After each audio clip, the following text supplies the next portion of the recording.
अगर तुम कॉन्जरिंग गलत ऑर्डर में देख रहे हो तो तुम हाफ स्टोरी मिस कर रहे हो।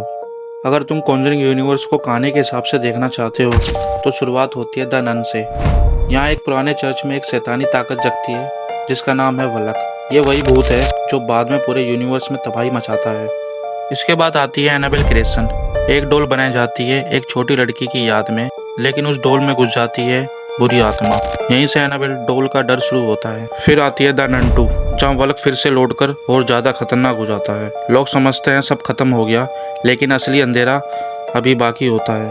अब स्टोरी आती है एनाबेल फिल्म पर। एक नॉर्मल कपल के घर में वो डोल पहुंच जाती है और उनकी जिंदगी को डरावना सपना बना देती है। इसके बाद एंट्री होती है मशहूर पैरानॉर्मल जोड़ी की, एड और लॉरेन वॉरेन।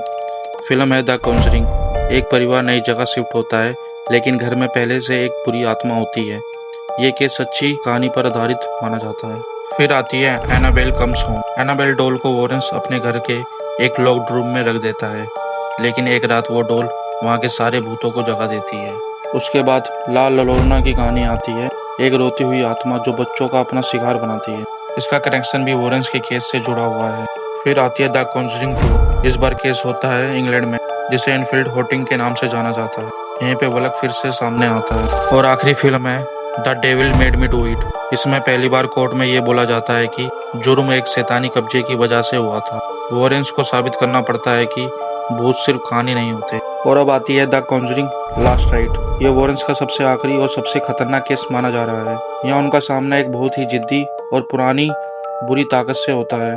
ये केस उनकी जिंदगी का सबसे भयानक मोड़ बन जाता है, जहाँ डर सिर्फ घर तक नहीं, सीधा उसकी फैमिली तक पहुंच जाता है। ये कहानी वॉरेंस के सफर का अंतिम हिस्सा दिखाता है, जहाँ फैसला होता है कि बुराई जीतेगी या उनका विश्वास। तो भाई, अगर तुम पूरा कॉन्जरिंग यूनिवर्स समझना चाहते हो तो इन मूवीज को इसी ऑर्डर में देखना। डर भी मिलेगा, स्टोरी भी समझ में आएगी।